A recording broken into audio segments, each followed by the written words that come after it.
this from a set of principles or a set of strategies that we can keep in mind as we hear these things and as we make decisions that we want to take them on.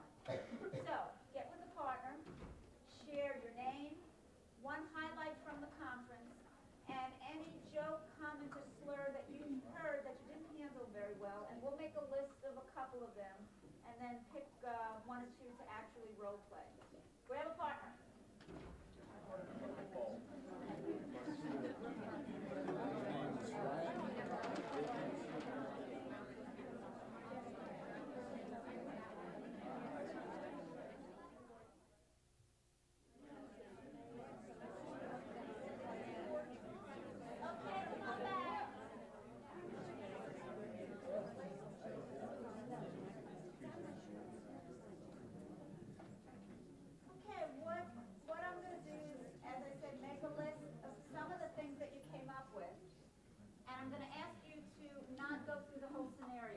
What it was and who you said it to or who you heard it from and who said what. But just give me, 3 words.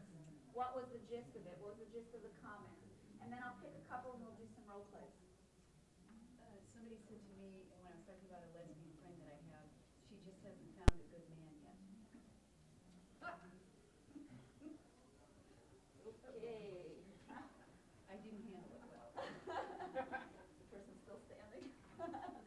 A friend of mine last night told me, fuck the niggers. I didn't handle that very well either. Okay. Yeah. People always say stuff like, oh, you're just kind of stupid, you wouldn't understand. Sure. Is that around being young? Yeah, a girl, teenager. Oh.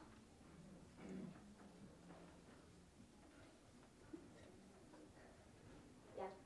Someone at school referred to a baseball bat as a spick basher.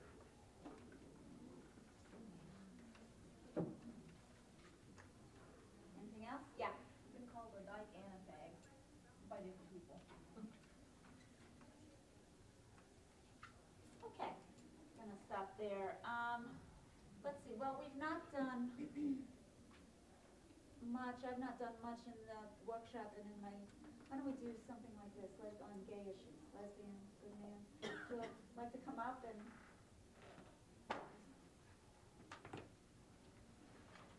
Okay. There are 2 parts to the role plays, and they're distinct and separate pieces. The first piece is to just look at what gets in the way of being able to handle these kinds of things brilliantly. Because our minds are brilliant. They will come up with fantastic responses unless we have feelings come up. When we start feeling angry, when we start feeling scared, when we start feeling pain, our minds go clunk. And we don't think as well.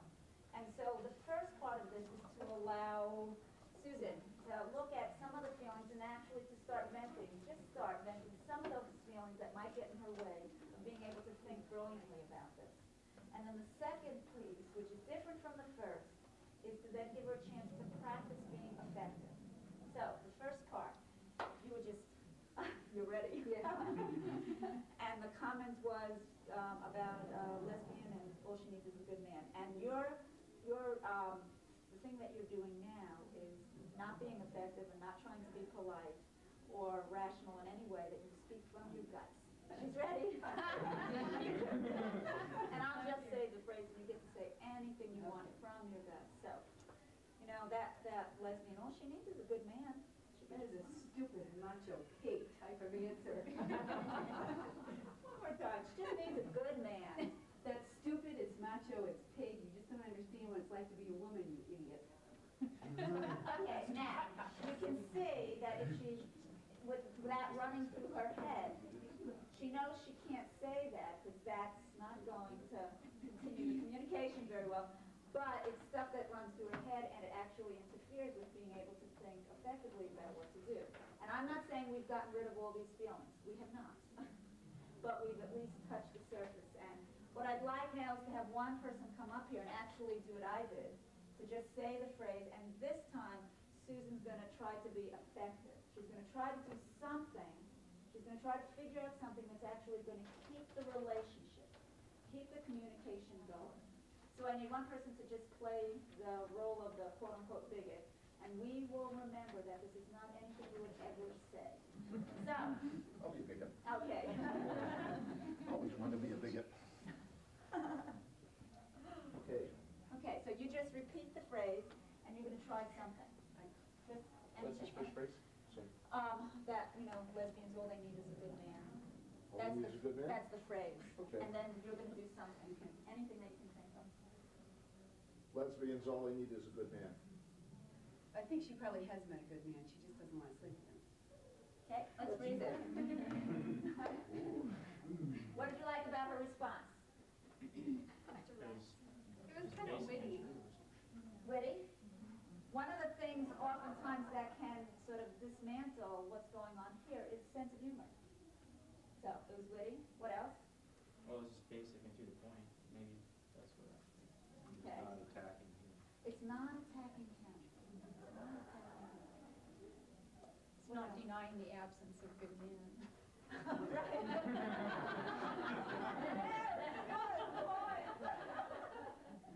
Very good point. What else? Anything else you liked about it? There's a ring of truth to it. Right, right.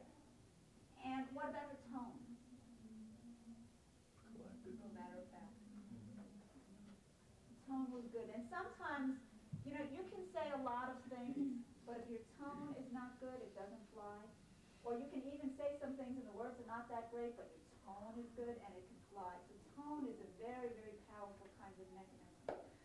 Improvements. What would you offer to her to be able to do it even better? Suggestions for doing it even better. Or suggestions for doing it differently, yeah. If she could somehow work it into being a question? Now, what question would you like to? I'm not sure, that's exactly why I phrased it the way I did. Good question. Might ask, particularly in this situation, what would constitute a good man? Okay, all right. What else? What other suggestions would you have for doing it even better? Or a different strategy, yeah. He finished talking and then she talked the same split instant, and maybe it was just the role play nature of it, that if there's kind of a little pause there as though, I'm responding to your comment rather than this is my pat answer to your pat dig, that might appear a little bit better. So to slow it down and to leave a Just have that space. little space in between. Okay. What other suggestions? Yeah. I would think a question, again, and a question I think would be a good question is, why would you say something like that? Or why do you feel that? Well, in fact, even better, why do you feel that way? Is Okay. real good. And then you start dialogue, and then at that point, I or the bigot has to explain himself, and when he has to explain himself, usually that's where they'll talk themselves out of it. You'll never talk. I don't think you'll ever talk a bigot out of bigot. Give them the opportunity to talk themselves out of it. Yeah, I believe that I find that where a lot of the problem lies is that we make superficial statements back and forth, and we don't really get down beneath the iceberg to really face why we say the things we say, or the way we feel on both sides. And what suggestion would you make to assist her to be able to assist him? Well, see, this is why I'm here, because, I just walk away from it, and I'm saying, I know I'm not supposed to walk away from it, but I know the wall is up. Okay. Maybe walls are up on both sides. Okay. And what can I do to tear down the walls, to open that communication, so that we can both walk away understanding each other? Right. I want to point to two principles. One has to do with a question that you ask yourself as you're taking this on. And again, it's a decision to take it on. It is, you can decide, if we took on everything we heard, we wouldn't have time to eat, sleep, or do anything else. So it is a decision you make. It is also fine to say, I'm not taking this one on. And it's also fine to say to somebody, get out of my face, or whatever other way you want to tell them, you don't want to have them doing this around you. But if you decide you're going to take it on, then there's a couple of principles to keep in mind. One is what increases or decreases defensiveness. yourself that question. What's going to increase the communication and decrease the walls and the defensiveness? Telling somebody in a variety of ways that you care about them. You care that they are thinking in this particular way. You respect them. I've yet to know, it may not be that you respect the comment, but the human being underneath the comment, there's always a human being underneath. That you respect them. And I've yet to know anybody shifting when they feel like the person that's attempting to shift them says, or communicates in any way, I don't like you. Very difficult to shift from that kind of experience. So one is what increases or decreases defensiveness. The second is this notion. This person is that person, the client. Basically, he's handing you something. He's saying, help. I don't think too well in this area. I need some help. It would be wonderful if this person could just come straight out and say, you know, I have some issues around sexual orientation. I have difficulty thinking about it. Hey, that would be wonderful. But he didn't do it that way. But he still did it. He still did it. And he's basically saying, give me a hand. I need some help. On this end, oftentimes what happens is that we end up also being the client. I didn't like what you said. That really upset me. That pains me. And it would be, we need to have places where we can say that to people. I hope every one of us here has many places where we can say, that upset me. And that person then says, oh, really? Tell me more. How did that upset you? But oftentimes in this situation, when we come back to that person, actually requiring them to stop being a client and to actually be a counselor for us, it doesn't often work. So what you've got here is two clients going like this. They're saying their stupid thing, and you're going, help, help, help, help, help, help, and nobody's helping anybody. So in essence, you get a choice. We can always continue being quote-unquote clients, but you get a choice to become the counselor and to actually decide, I'm going to give this good person with these very funny ideas a hand here. So let's try it again, and this time we're going to take this perspective. You can the two of you can sort of move in, and the phrase again is, oh, lesbians, all they need is a good man. Same phrase? Yeah, but we're going to wait for a second. I'm going to coach you a little bit. Okay. And actually, I'm going to ask you to draw him out, to Okay. actually go for what's underneath that statement, Okay. and to show a real interest in him, Okay. a real interest in wanting to know, wow, you know, I'm really glad that you said that. I've been waiting for somebody to say that to me forever, and I'm so glad you said that. I've been trying to figure out, why is it that whenever we think of gay and lesbian issues, we always think, you know, in this kind of way. Why is it that we do that? And to actually get to reach for him underneath that comment. Okay. Something like that. You use your own stuff. Okay. And I'll coach you if you need it. Okay. So, and I want to say one other thing. He said something very important before when he came up. Oh, I've always wanted to play the bigot.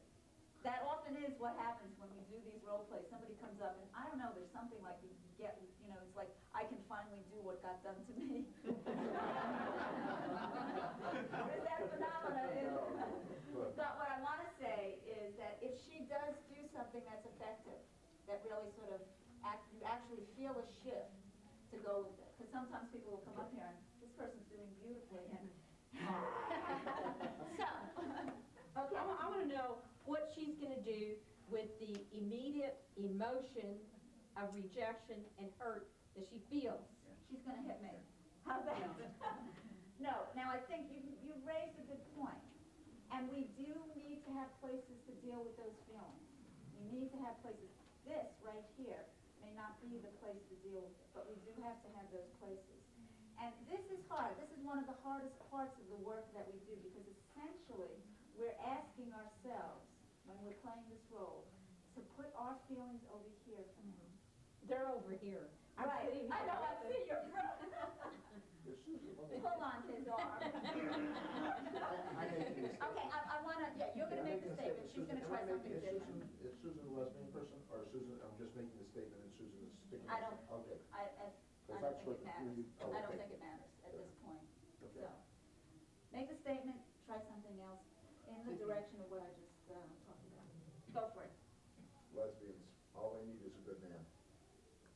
Can you explain to me what, Went a little. what you think a lesbian is going to gain in a relationship with a man? What, Try this. Boy, I'm so glad you said that. I'm, oh.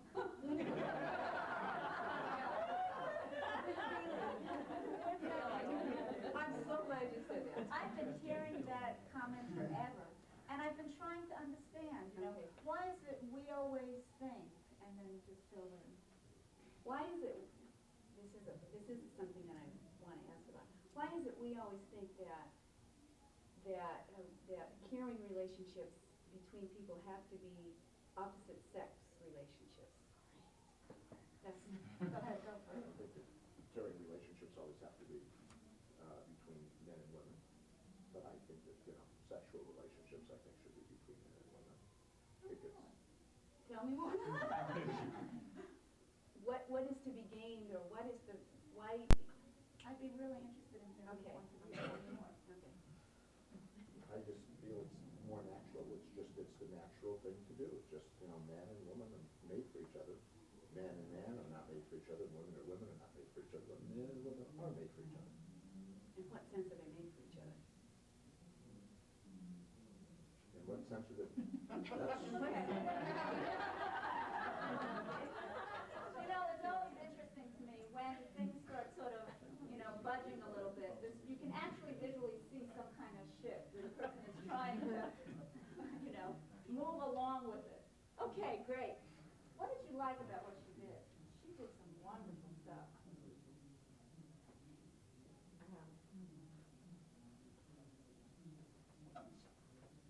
She was operating with control of the situation. Yeah, she was very much in charge of the situation.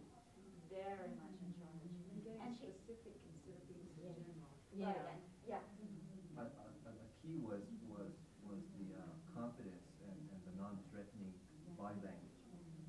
She was very calm. Yeah. And she asked some very, very good questions, questions that are the kinds of questions that we're all exploring. Why is it for caring relationships? I mean, she was starting to get to the homophobia that every one of us carries in a way that didn't say, boy, you are homophobic, which would have just shut it right down. But good questions that were drawing him out. The biggest thing is she was my friend when she was doing that, okay? That's She was being friendly to me. We were not adversaries at that point. We were having a discussion, and she was my friend. There was something there. Did she start to lose that friendship? Is that why you couldn't answer the question? But I was ready to do the answer. She butted in. How much did it have to do with there were two of you? You were there, you were holding her, Yeah, well, I was supporting Yeah, her. You have to have little people in your head that support you. Oh, my friend so-and-so is standing right here. You gotta go home with all of us. Gladly, just put me in your pocket. I'll sit right She in wasn't there. conflicting with me. She was, Yeah. she was on my side. And basically, what you're doing here is you're saying, hey, there's a problem out there, homophobia. There's a problem out there. It's a problem for everybody. Rather than saying this is your problem, there's a problem out there. The two of them are coming to the same side of the table, and she's pulling him over to the same side of the table and saying, there's a problem out there. How can we figure it out? If I could answer your question about what you do with the anger, I noticed that when I was talking to him and really seriously trying to engage him in a conversation and listening for his answer, that I forgot about being angry. That I could, I might get angry after it was over with, but if I look at that as an opportunity for dialogue, then I can, I don't know where the anger goes away, but you don't get locked into it because you're concentrating on that person's response and not on my own feeling. Moreover, that came out in the tone of your voice. One of the other appealing things about the exchange is that it was very obvious that you wanted to know his answer. Yeah. Okay, Yeah. but on the other hand, I'm gonna play the devil's advocate here. You knew you were role playing. Do you understand? It wasn't an actual situation where it really involved an attacker. But I wonder if again, that. I suspect that you can still employ the same thing. Okay. And again, we've got this notion in our head, I forget the gentleman's name who did the presentation, who used there are bad guys and good guys. We've got this notion that there are bad guys out there, they're the bad guys, we're the good guys. And I said this yesterday, it's a sort of somewhat comforting notion, but it's not true. That we all have these kinds of attitudes that we got harnessed with about different groups. And what we are really trying to do is, no matter how dumb a comment or offensive a comment is, there's a human being under that comment. And what we're trying to do is reach for the common humanity here. We are both human beings here facing a problem. And I want to face it with you. You know, and remembering, I mean, he called it friendship. You know, she called it interest. She was interested in him as a human being. My goodness, where, you know, what happened here? Where did you learn that? Or rather than learn it, where did that stuff come in from? So you got your attention on that. Doesn't mean we don't need to deal with our feelings about it. We have to have spaces to deal with those feelings so that we can keep thinking. Yeah. I think that's why Thank maybe you. we should hesitate before we answer or start out with a slower, so that we can calm that and give ourselves time to collect our thoughts. And also, if you jet out right away, it does make it seem angry Right. and such. So And give us time to it was think. interesting, I had a short conversation with Jerry right before, my new friends here, right before lunch, and he was saying to me about the tradition in Native culture about silence and slowing things down, and that when you listen to somebody, you don't automatically and quickly respond, that you actually spend a few seconds or minutes just processing. You know, it's perfectly fine to say, God, that's really interesting. Let me think about it for a second. And just look at your friend and say, just let me think about it. I'm trying to sort that through. And then respond. You know, we have this fast food society. You're not even listening to the person before you're thinking about what your response is. So, okay, yeah. I just want to ask that lady, do you think you can do this in a situation? Do you think you could Yes, it's something that's a very hot issue right now, because I'm coming to grips with the fact that a family member is a lesbian, and I recently, in understanding her situation, have developed some friendships with some lesbian women, and as a result of that, have become much more aware of societal attitudes towards them, and feel ready to deal with that on a personal level in everyday situations. So it's something that I want to be able to deal with, because I feel very strongly about the feelings against them. So yeah, she's in my pocket. Okay. Want to do one more. In fact, we've got a lot of young people at this conference, and I think we don't say enough, and we don't quite understand it enough. I think it's often sort of fish in water, we don't see it, that there is oppression of young people in our society. Very distinct, systematic oppression. So I want to actually, have you come on up? You get to look here a lot. Okay. So, let's start with the first part. I'll say the phrase, you get to say anything. Well, you know, you're just a kid, just a teenager. What are you going to understand? I don't even know why you're here. I know a whole lot more than you. Polite. I will represent every adult that has ever said anything stupid to you. Line them all up behind me. She's a lot older than you are. I know. Well,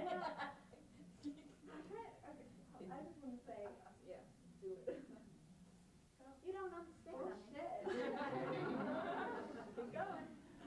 You know, you just don't understand. You have no idea what it's like. You don't understand what it's like for me to be young. You don't understand what it's like for us to have to go to high school and deal with all the pressures that we deal with. It's at least as hard as just going to work and stuff. Keep going one more time. Tell me, you're the one that doesn't understand. You're the one that doesn't understand. Okay, good. And again, I'm not saying that this gets rid of all of her feelings about it, but, so I would like one person to play the role, and this time she's going to try to do something effective to actually reach underneath that comment and reach for the human being, because there is one making that comment. Can I have a volunteer? Ah, good. I have to pretend. Okay, say the comment, and then your job now is try to figure out what to do that you think is going to be effective, that's going to keep the communication going. Becky, you're just a kid. You don't understand anything. I mean, when I was a kid, I went through so much, but you don't know anything. Go back again. Well, Well, just because you've had more life experiences doesn't mean that I don't deal with my own troubles and my own hardships in my own life. And I have as many complications in my life as you had in yours, and young people have as much trouble dealing with the stress that they go through. Okay, let's read it. What do you like about what she did? Acknowledge experiences. Okay? What else? She didn't attack. Right, she didn't hit her, did she? This is important. Okay, suggestions for improvement. She maybe asked what it was like when she was young, and then compare her experiences to yours, point by point. You know, I had to walk so many miles uphill. And, and say, well, I have to ride on a school bus with this, Yeah. whoever. Very, very important. One thing to keep in mind is that if you, particularly at the start, as you're reaching for this person, if you find that you're the one that's doing most of the talking, something's off there. Because you're really reaching for this person to share how that stuff got internalized. So if you're the one that's doing the talking, there's something to learn from that. The second is particularly around young people's oppression. None of us missed it. There's one thing, it's like, for me as a Jew, you and the audience who are not Jewish, you don't get Jewish oppression. For whites, they don't get racism. But we all got young people's oppression. We all got it. And essentially, when we as adults come at young people in that way, we are in a funny kind of way saying, this is what it was like for me as a young person. And, it's funny what I said. I didn't quite mean it, but yes, I do. Oftentimes what we're doing when we are trying to step out of the hurts of our own oppression is we'll oftentimes go to the other end and start hitting somebody else over the head. If we haven't been able to heal the hurts of that oppression. And so that basically this person is just saying, this is what it was like for me as a young person. This is what people said to me. How many of you as parents, you said, I will never treat or say the things to my children that my parents said to me? How many of you have done it? It's not because you're bad parents. It is not. It's because those are the places we haven't healed. And when our buttons get pushed, guess what comes out? I'm the dictator. So, what I want to coach you to do here, Becky, which again is I'm trying to raise a good point. This is hard. I could feel Becky, this hurts us when we hear those things. And we want to stop them. And we want to make this person better in one fell swoop. We want them, particularly around this, we don't want the adults and our parents and other folks acting this way immediately. But there's a process. There's some way that we need to assist them to do that, and it takes a little bit slower. So what I want to coach you is essentially to do what? Thank Thanks says, which is to basically draw her out. Ask her, God, I'd love to hear, what was it like for you as a young person? Okay? Okay. Good. Okay, start again. Becky, you just can't understand. When I was a kid, I went through so much, you just couldn't understand any of this. Move in. What did you go through? Well, I don't know.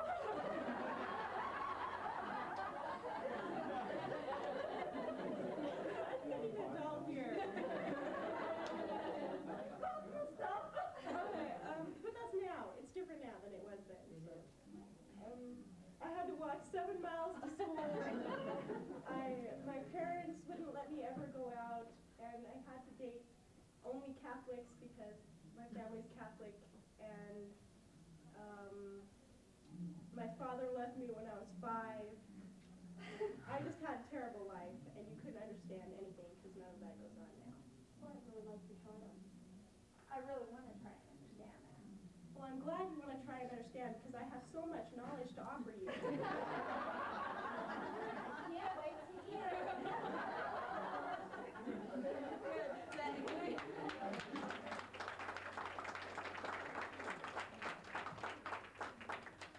Any questions about that?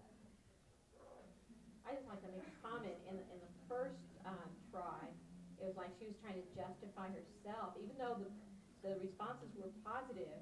She was saying positive things about herself. It was like she was justifying herself. And in the second one,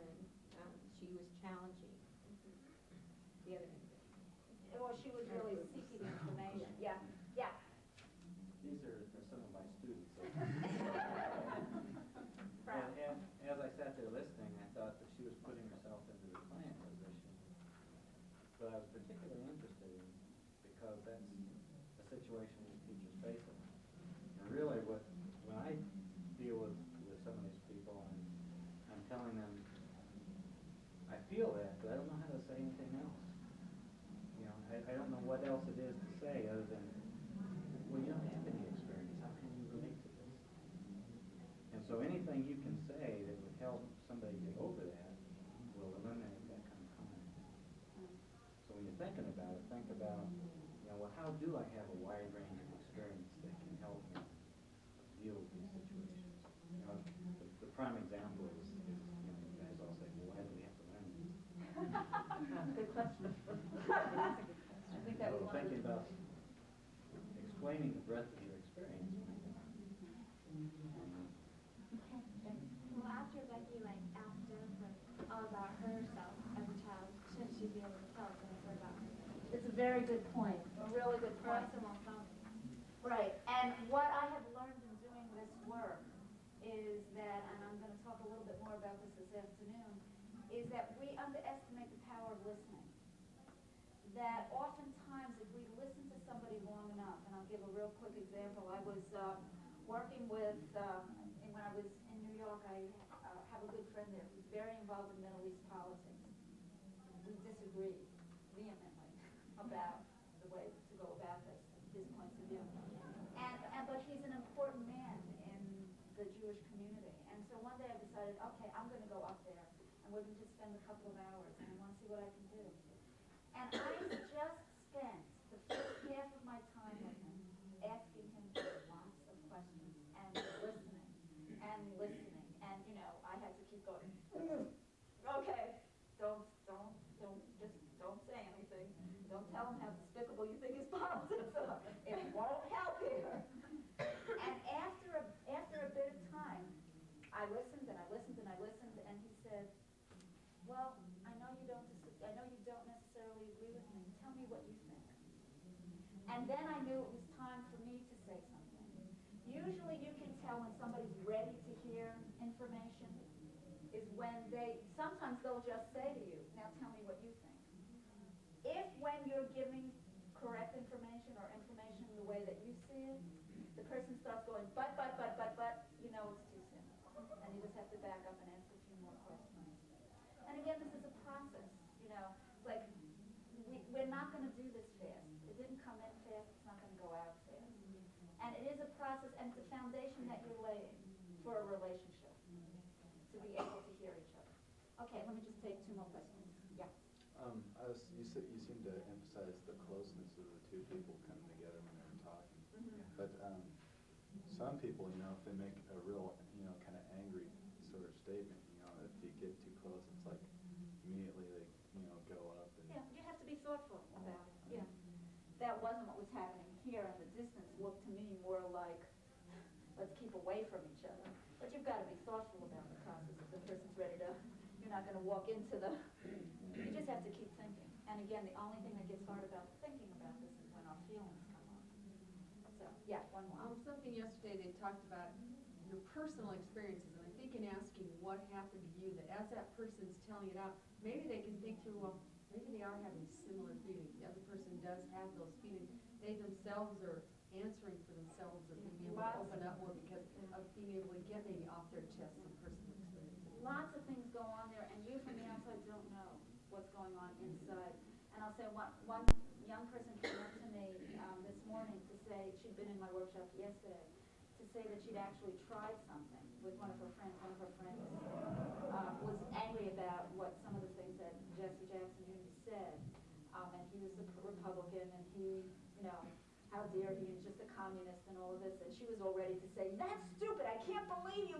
And then she pulled herself back, and she started asking him questions about why he thought that way. And she was really interested in his point of view. And she said it really turned into this wonderful discussion. And she said to me, but I don't know if I actually shifted anything. I said, you don't know that. Because I have often found I'll have these discussions with folks, and I'll walk away, and I'll think nothing's changed here. And a couple of weeks later, the person will call me up. And dramatic changes occurred, but you don't know what's going on in somebody's head. Plus the time that is needed to actually process.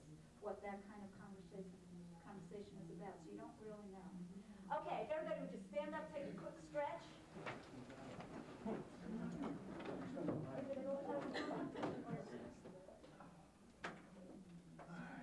Okay.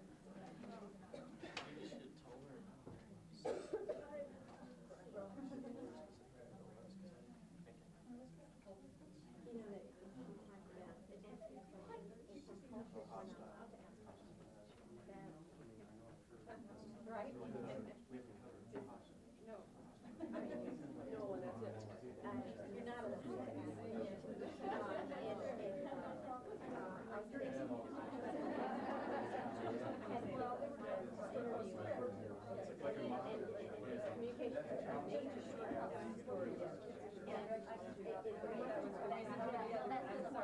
Okay, sit down. You try to be rational, disperse their anger. Okay.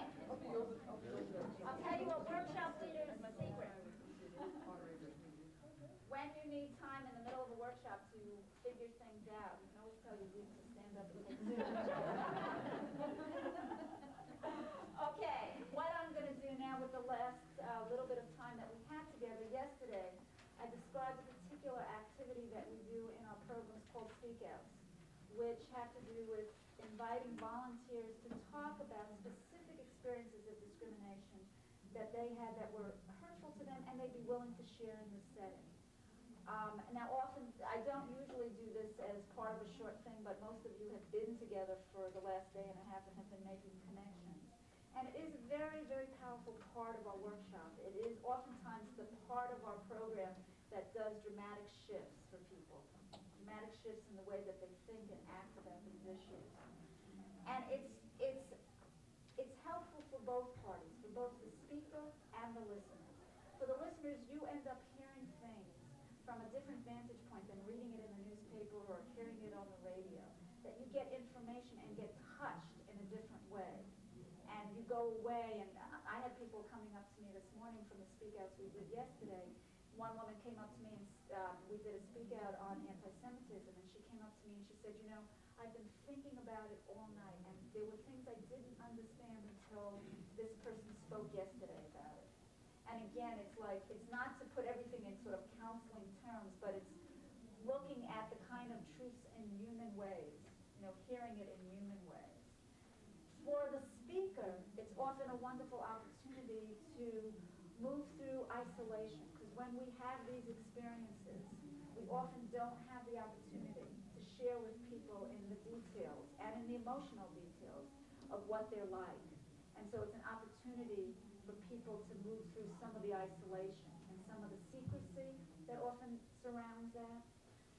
And the last thing I want to say is that it does involve emotions, and we've all been conditioned around how we show our emotions in a number of ways. Like, how many of you got raised where it was not okay any place to show your emotions?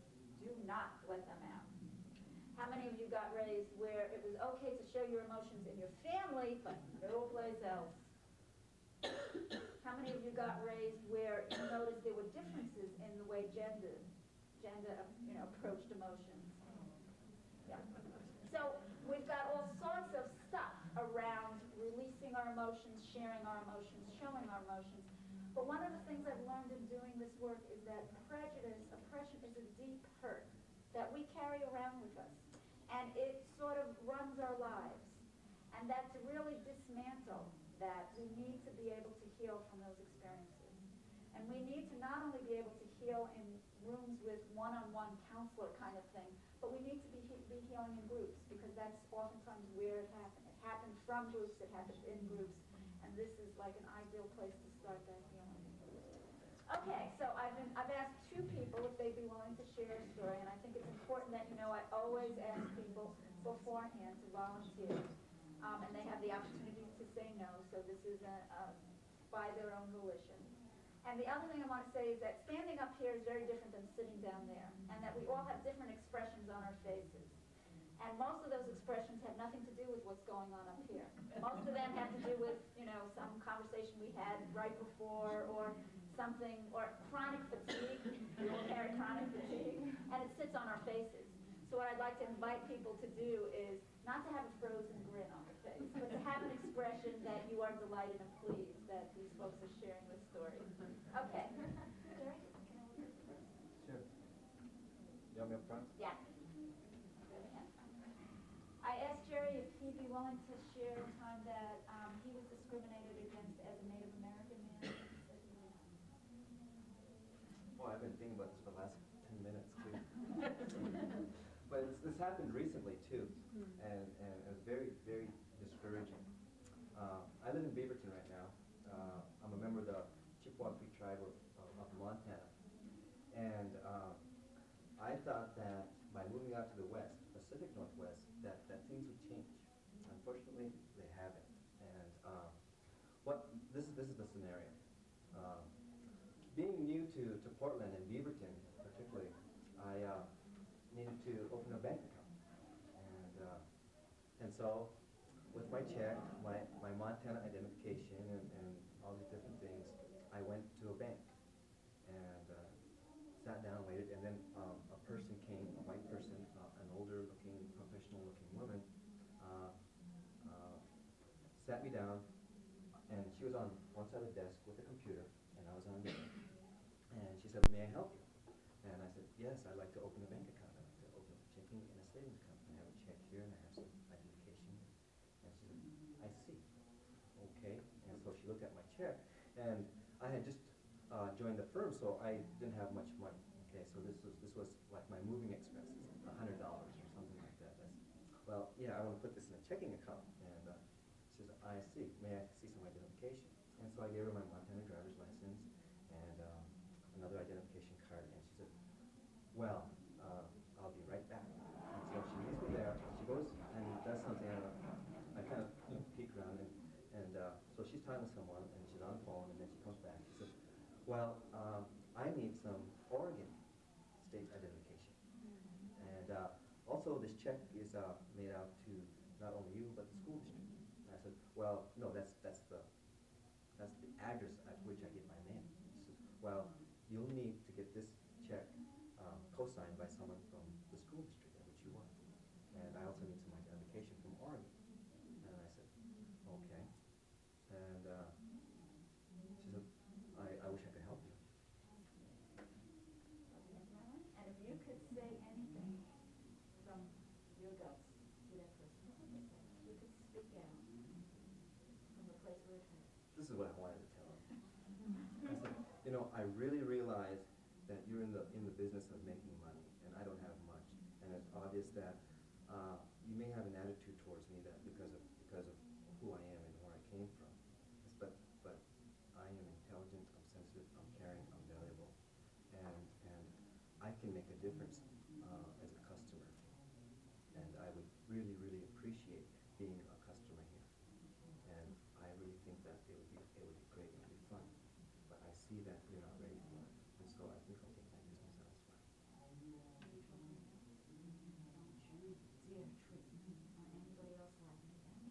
Yeah, I felt like that too. You know, I really, really hate and feel hurt the way you're treating me. And don't you dare.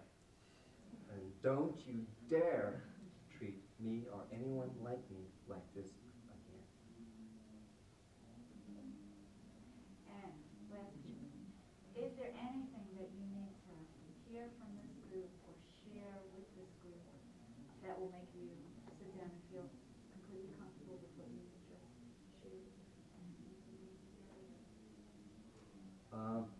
The only thing I actually just want to share with you is that no matter where we go and what we do, Native people have been here for centuries and centuries and centuries.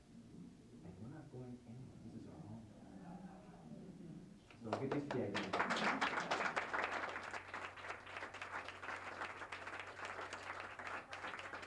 What I've put out here is not only how many of you are used to that idea, but welcome as not only the liberation of Native people, but your liberation. I'll co-sign a check anytime. Question. Okay. What I- Okay, I think, you know, with what he said, that you wanted to say is probably what you should have said. I think a real simple thing to say in a situation like that would have been just come point blank with the way and just ask her a question. Again, the question is a real important thing. Yeah.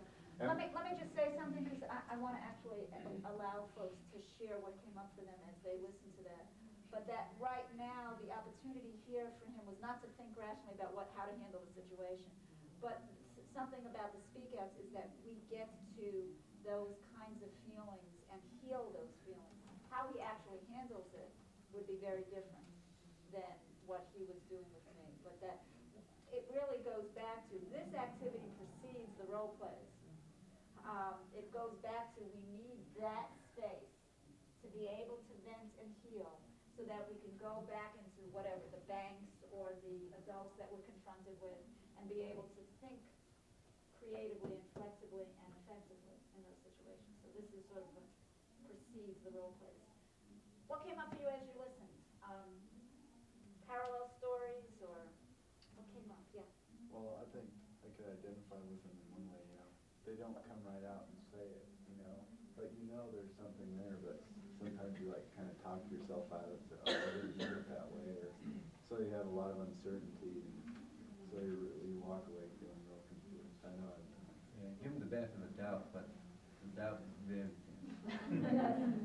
There's a comment back there. Yeah. I was interested that he commented on the fact that he was on one side of the desk, the bank person was on the other. And that came to mind in the role playing too. I'm a retired teacher. I should have been up there counseling the young person.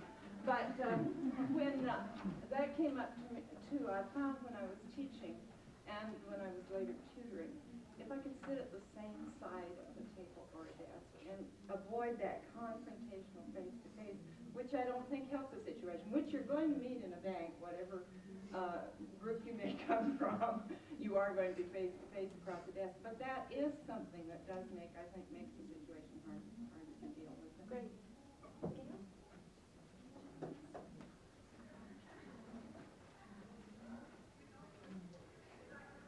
I asked Gail if she would be willing to talk about an experience that she had as a woman that was hurtful to her in the direction of sexism. And she said that. I was going to reflect on something when I was younger.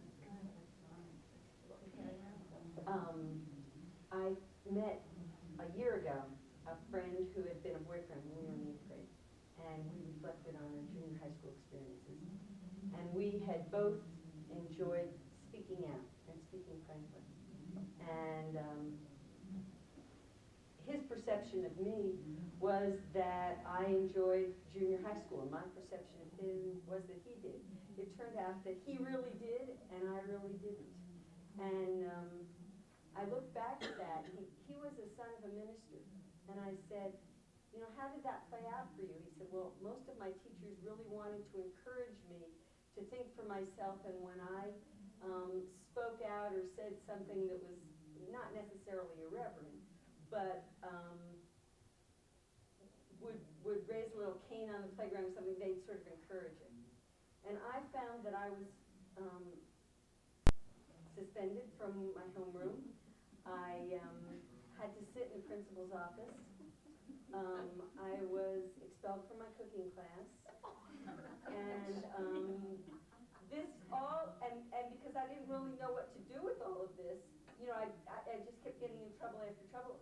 His take on it was, gosh, you just kept going. We thought you just, you know, you were doing fine with it. And when I went back and looked at it, I hadn't done anything that really outrageous, but I wasn't conforming to the image of what they wanted. Like one time we had a substitute in the cooking class, and she said, well, the only assignment here is write page something or other. And I wrote it and I got done. Everybody else was smart enough to shut up, and I said, well, I'm done. What do I do now? She said, write it again. That's outrageous. Why? Please go to the principal's office. My cooking teacher, and when I got suspended from cooking, was she was always on my case, and so I was assigned to bake. We were making a cake as a group effort, and my assignment was 2.5 cups of flour. And I had never cooked at home. And I really didn't know anything about this, but I really wanted to do it right. So I put the flour in and I packed it down, and I put the flour in until I got a solid brick for each cup.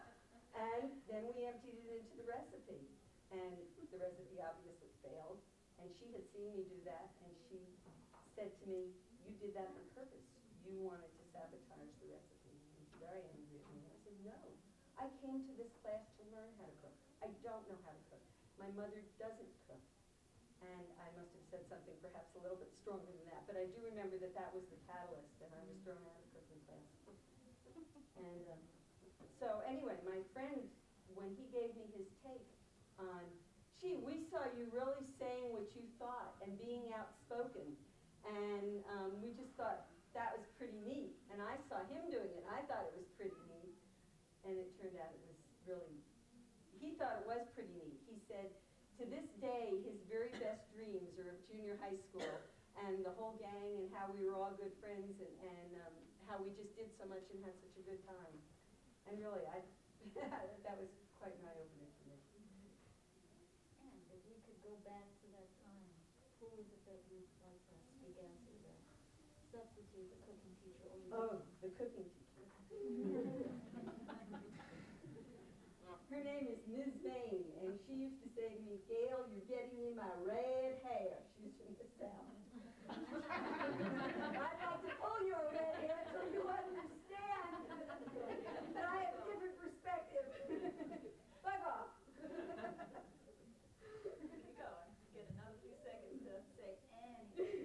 We're going to go back there, and we're going to have lots of, how many teachers are in this place? Whoa, look, they're not only going to be standing behind you, but they're going to go, keep going, Gail. What I said was just the truth. I did not know how to cook, and I think you should be able to come to school and make mistakes and not be punished for them. And try this. Little girls are supposed to be outspoken. Little girls are supposed to be outspoken.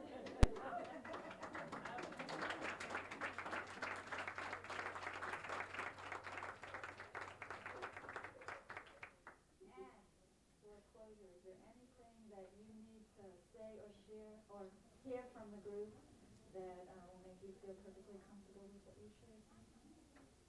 No, I'm a teacher, and I've made my fair share of errors. A lot that I haven't resolved, but I think that I've only recently understood that I had a right to my opinion here. Okay, thanks.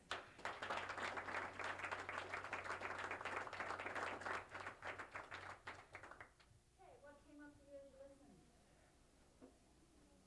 Parallel stories? One thing that came up for me, her teacher might not have, meant to do that, and she said herself she's made the same mistakes.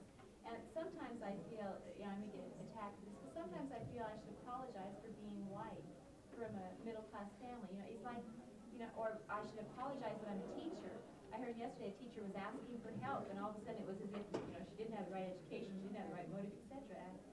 That comes up. Jesse Jackson Jr., there was one young woman in the group who stood up and apologized. Right. You never have to apologize. I There was think a nothing- lot of people misunderstood what I Yeah, meant. I'm sure they did. But what's key here is that there's nothing inherent to being white, to being middle class, to being a teacher that has us being oppressive. That those actual roles, it's what happens to us. We're responsible for cleaning that up. But we're never to sort of blame ourselves or apologize for our existence. Apologizing, in fact, for our existence is not going to help getting rid of racism. In fact, it's really only going to feed it. And I had a good friend of mine many years ago when I was in college, an African-American friend of mine, say to me, "I am of no use to her if I am ashamed of being white. I cannot do the work. I cannot go back to my own community and assist them to undo their racism.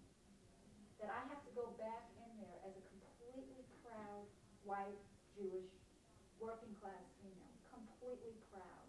And I don't mean the pride that says, I'm better than you. That's not pride, that's chauvinism. I mean clean, real pride, which says, I'm completely good and so are you. And there's room for you to be completely good and proud of yourself here too. So, yeah, no, you don't get to apologize. You get to clean it up. Like whenever somebody, because I know like when I was in junior high and it was like, there was 3 black students at my junior high and I was the only one in my class. And it was really funny because nobody knew that I was, because I don't have black facial features. And a lot of times they would come up and say, well, I'm sorry that, you know, my ancestors have done this and this and this. And I found it more, they were trying. And I thought, that was nice. But it was more like the meaning. It was, it was real, I don't know, there was something about it. It was just like, it was hard to take to heart. I took to heart that they're trying to help, they're trying to make things better. But it was just, the way that they phrased it, the way that they said it, just made it feel real demeaning and real. It feels sarcastic. Yeah, sarcastic. And I know that it's coming from their heart, but it's got that sarcastic tone, like, well, I'm sorry for being white. It's like me saying, well, I'm sorry for being black. There's nothing you can do about it, you're just a person. Right. I once had a friend of mine who's German do something similar. I'm sorry for everything that my German ancestors did, et cetera, et cetera. And so I turned around and said, tell me what you love about being German and what you're proud of and what you're proud of about your ancestors. And it's just like, yeah. But I knew that's where she needed to heal. That's where she needed to heal. The self-blame and the shame. And we need to give each other a hand there to heal from that vantage point. Okay, one more and then we Well, I wanted to ask Gail, this is the parallel story business. You were having this interaction with one person who had been your fellow student in the 8th grade, but did the teacher's behavior towards you set off then behavior from at least some of your fellow students that simply added to the pain of the situation? Because that's what I remember about being an 8th grader. That your behavior. Well, in this case, unfortunately, the negative behavior came from me. Not only me, but where particularly teachers' obvious negative reactions to certain students encourage those kinds of reactions from fellow students, and usually the students' reactions were much worse than anything the teacher was doing in the end.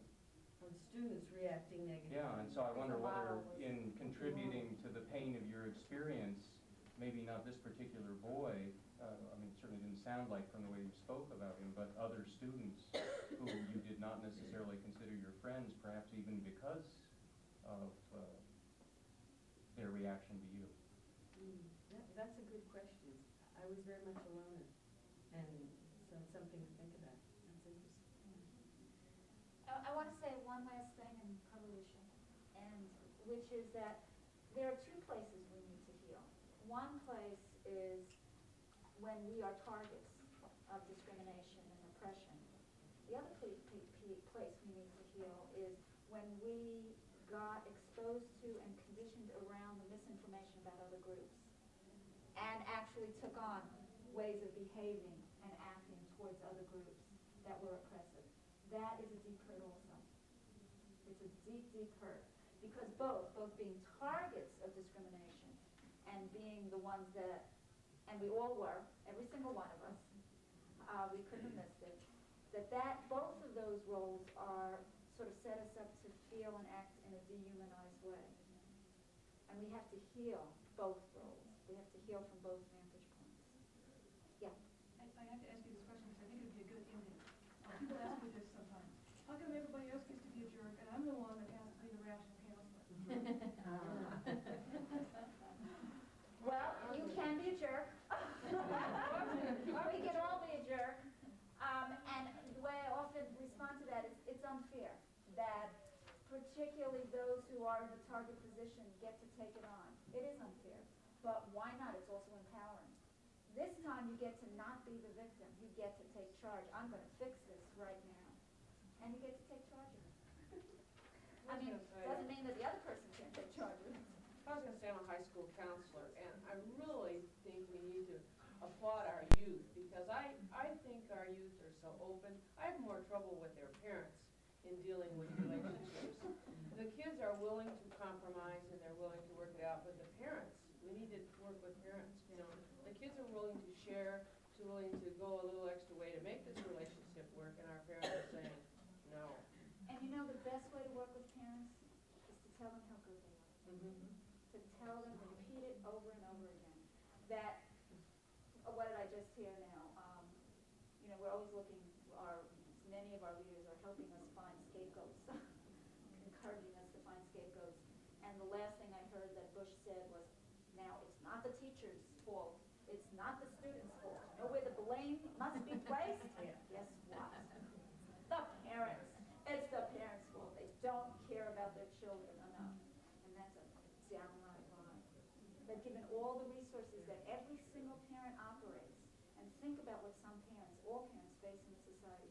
They are doing the very best job they possibly can in a society that's not pro-parent, not pro-children, not pro-family in all of its variety of ways of being. So. Well, this one mother kind of explained it well.